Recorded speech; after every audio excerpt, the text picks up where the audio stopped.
Catherine le matin. Voici le Doc Mayou. Docteur Mayou, bon début de journée. Catherine, Raphaël, Sergei et Claude. Ah.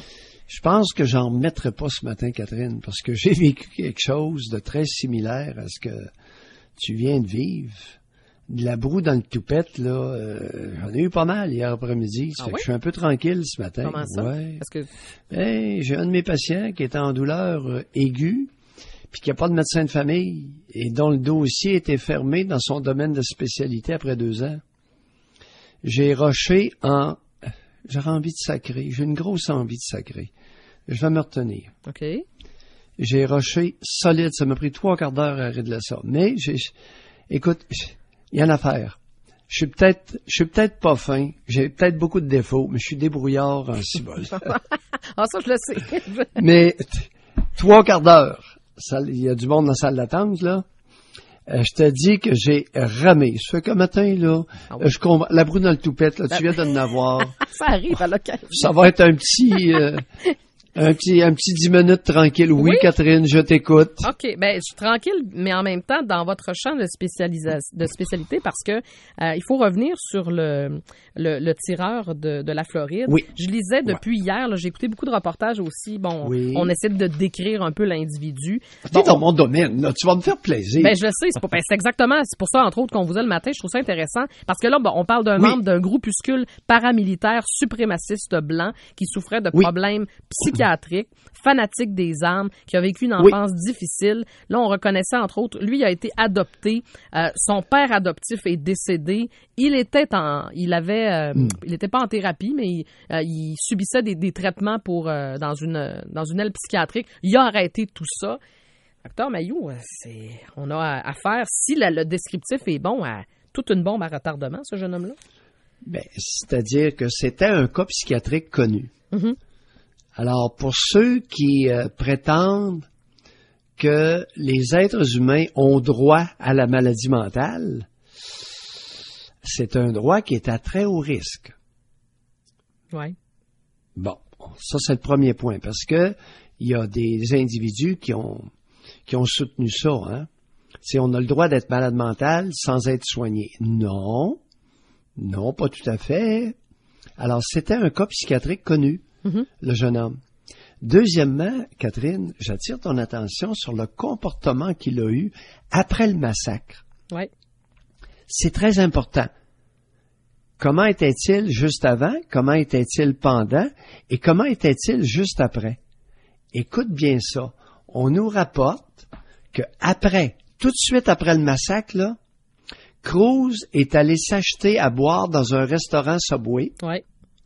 S'est rendu au McDo et a été intercepté plus tard alors qu'il marchait dans un secteur résidentiel. Oui, c'est exactement ça. On a le descriptif, le fil des événements très précis ce matin dans le Journal de Montréal.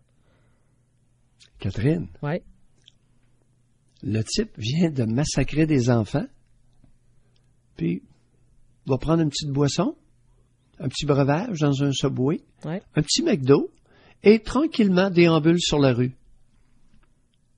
C'est pas normal comme comportement. Non. C'est un cas psychiatrique, oui, à raison, et qu'il l'est encore fort probablement, à cause du comportement absolument inusité après le massacre.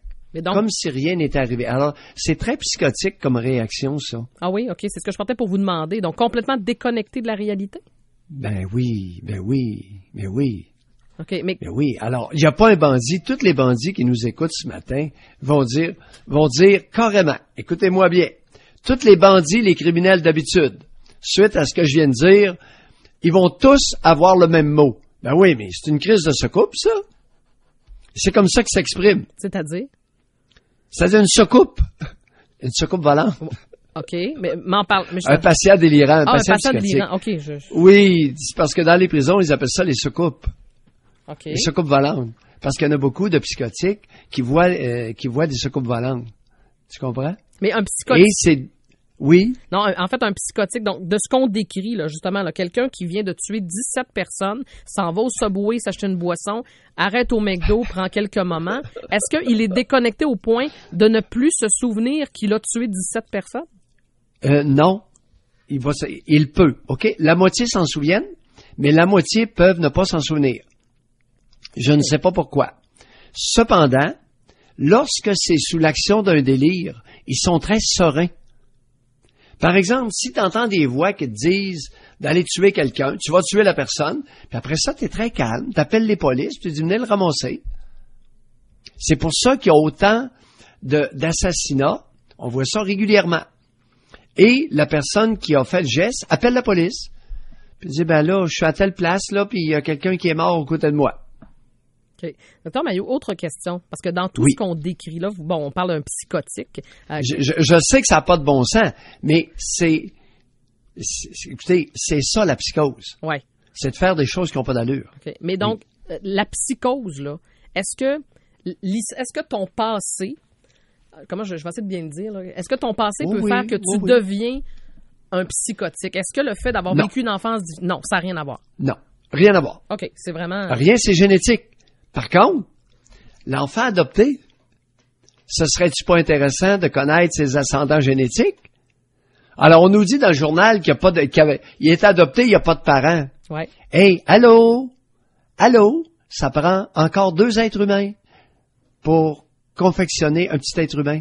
Mais par exemple, on parle de génétique, on parle du passé d'un enfant, mais est-ce qu'un enfant sans problème, qui n'est pas un enfant trouble, peut devenir un jour un tueur ou quelqu'un qui va aller justement faire une fusillade dans une école?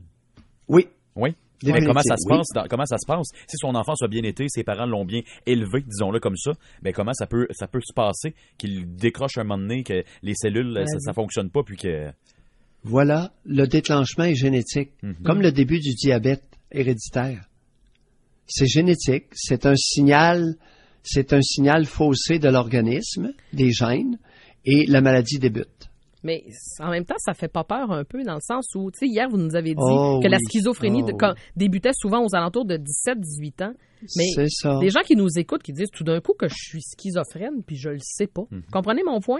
Est-ce qu'on a des signes de ça? Les gens qui nous écoutent, si vous avez plus de 30 ans, vous êtes quasi trop vieux pour cette maladie-là. Non, mais mettons un jeune là, de 16, 17, 18 ans qui se dit coudon. Est-ce que ça se peut que je sois schizophrène sans le savoir? Que je le devienne. OK, oui. Que je le devienne, oui. C'est malheureux. C'est une maladie à expression génétique. Et quelqu'un peut avoir eu une belle enfance et à un moment donné, à 17 ans, 18 ans, devenir délirant et halluciné. Oui. Maintenant, pour vous rassurer, OK? Regardez autour de vous, parents et grands-parents, oncles et tantes, cousins, cousines. Est-ce qu'il y en a dans votre famille? S'il n'y en a pas proche, vos risques sont près de 0 de développer la schizophrénie. Si vous avez un de vos 2 parents qui a été traité en psychiatrie, qui a reçu un diagnostic de bipolaire ou de schizophrénie, oui, il y a un risque que vous fassiez la maladie. Okay, Maintenant, oui, le risque est de 10%. Et est-ce que la si génétique... un de vos 2 parents fait la maladie, votre risque est de 10%. Donc, si vous avez une famille de 10 enfants, avec un des 2 parents qui a été psychotique, interné en psychiatrie et traité pour une maladie psychotique, il y a des risques qu'il y en ait 1 sur 10, Catherine. OK, mais est-ce que la génétique va aussi loin que les grands-parents?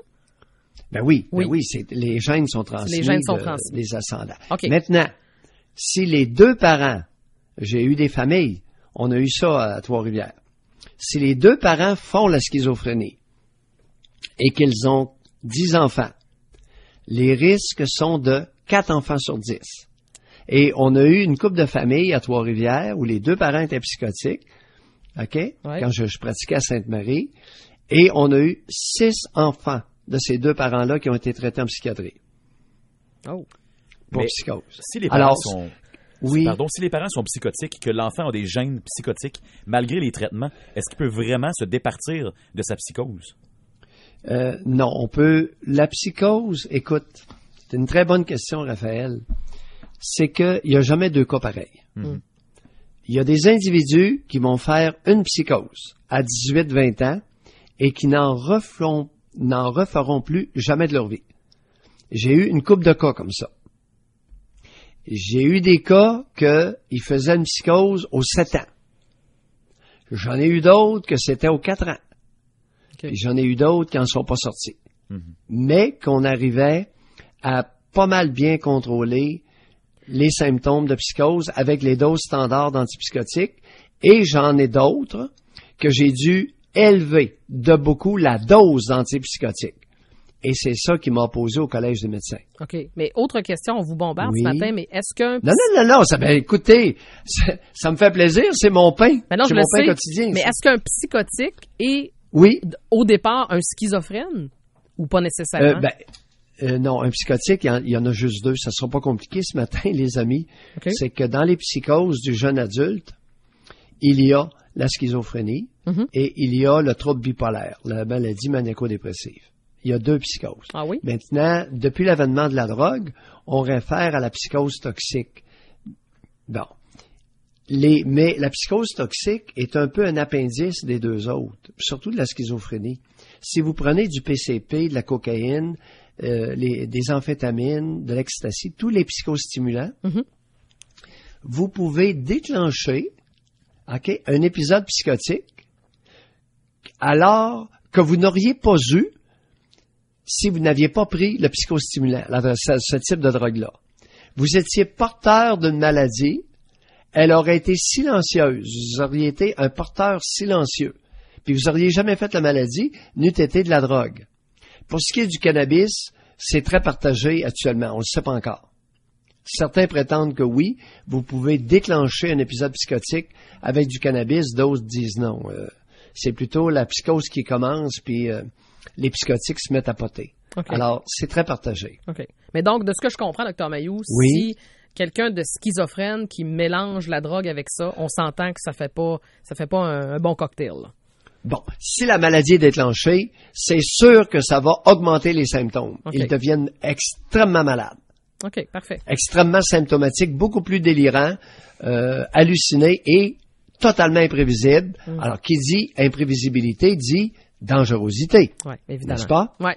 Oui. Dr Mailloux, gros merci de nous avoir expliqué ça ce matin. Je savais qu'on était exactement dans votre champ d'expertise. Ouais, ben là, de temps en temps, là, tu sais, de temps en temps, on tombe dans mes cordes. Ben non, c'est parfait. Puis, non, mais c'était très, je suis sûr que les gens étaient à l'écoute. C'était très, on en a appris beaucoup. Ouais. On vous retrouve à 9h30 avec José. Oui, j'espère après 38 ans, là, s'il faut. Vous êtes pas pire. S'il faut que j'en apprenne. Continuez, Dr Mailloux. Vous allez devenir bon.